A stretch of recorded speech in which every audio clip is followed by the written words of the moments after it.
Hello everyone, this is Darko 2012 with Global Government News, and I'm covering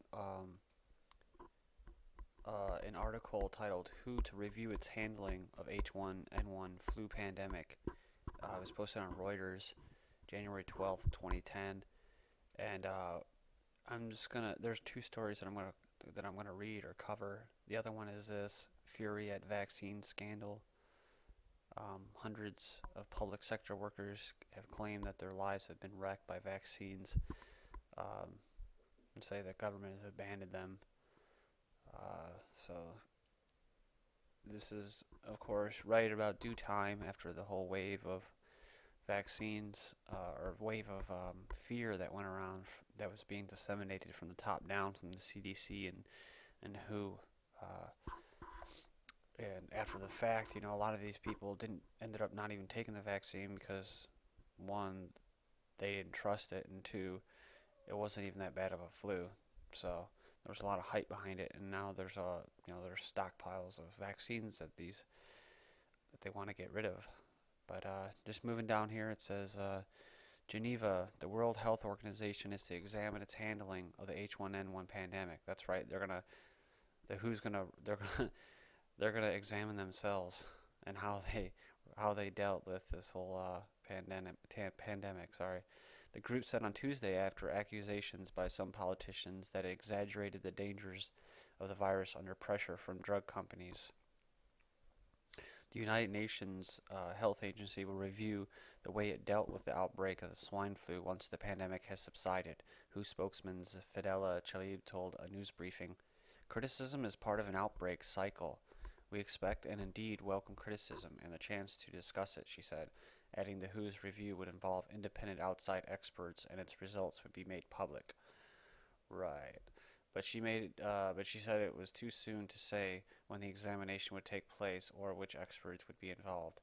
In the latest complaint about the way authorities have dealt with the pandemic, the Council on Europe, a political forum of mostly European countries, is to determine whether drug companies influence public health officials to spend money unnecessarily on stockpiles of H1N1 vaccines.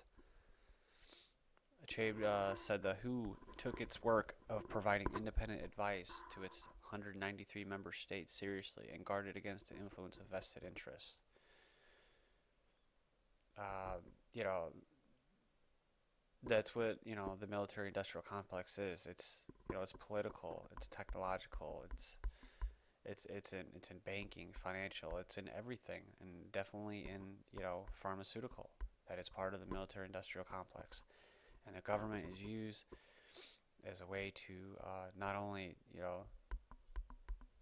force people to we all have to spend the money on these vaccines, but they're kind of like the PR, the WHO, and that, and our local CDC. They're like public relations, where they just kind of like for the defense contractors and Lockheed Martin, where Gates and them are, where they kind of promote all these gadgets and widgets and stuff to fight the quote war on terror.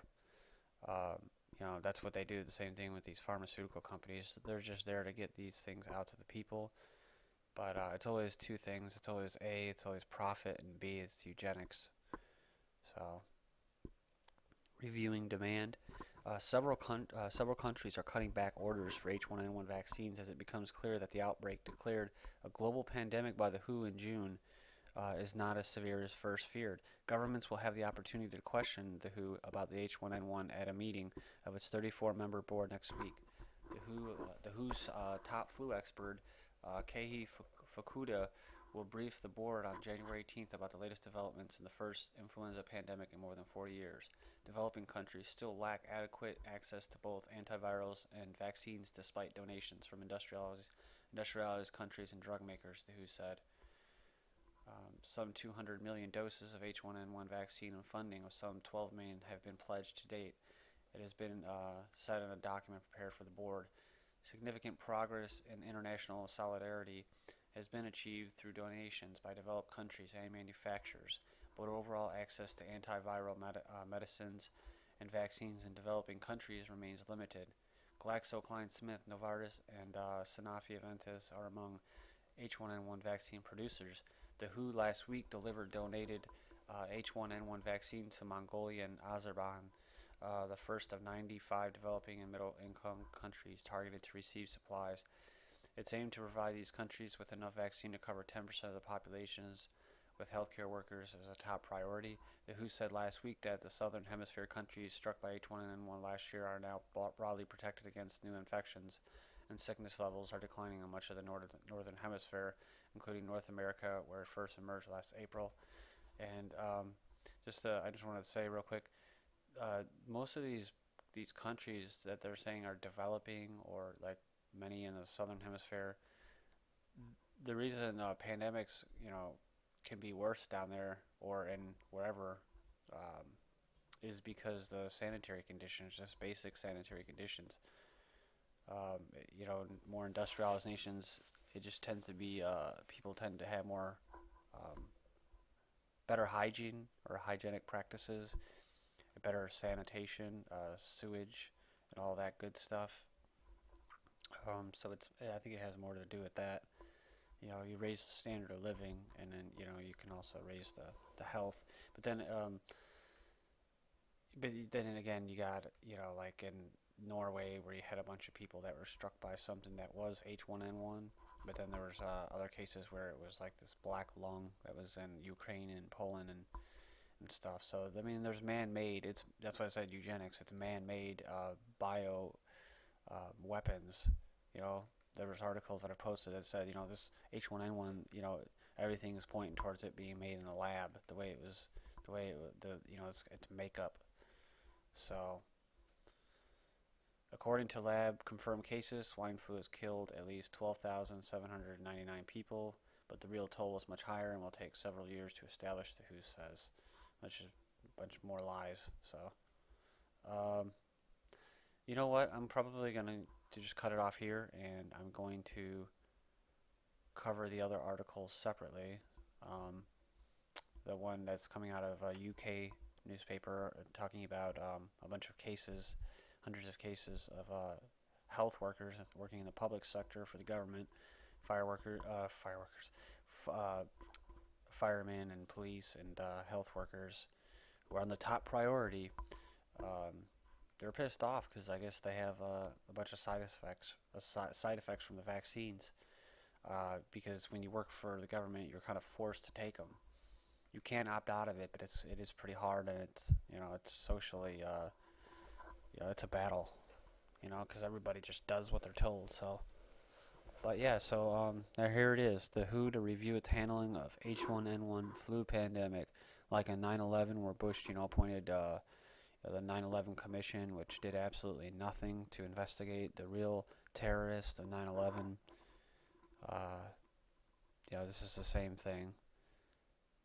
I'm just surprised that this article, they didn't say anything about how they needed to have more funding and they needed to be bigger, right? So, because that's how everything works. That's government agencies and departments fail, and then they come out and they say, oh, that's because we didn't have enough, education numbers are down because we didn't have enough books, we didn't have enough teachers. When it's just not, there's the purpose is to dumb the fucking children down, to change the way that they think. So, like, I was really expecting something to say, the WHO's calling on more power, after this botched. They'll call it a botched attempt, botched handling of this, but it's not botched. It was all intentional. It was every part of it was intentional, And the leader of the WHO, the Ban Ki-moon, it's like all of them. They're eugenicists, man. They believe in population control, and it's not a conspiracy theory.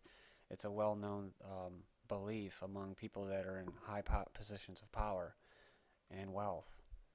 It's just a common belief that they hold. And at face value, there is some truth to it. There's a lot of people, but it's not up to you to choose who lives and who dies when it comes to population control. It will handle itself naturally. But of course, when standards of living are higher and better, and people are more really educated, they tend to have less children. So I think that's the answer here: not killing people against their will. But thank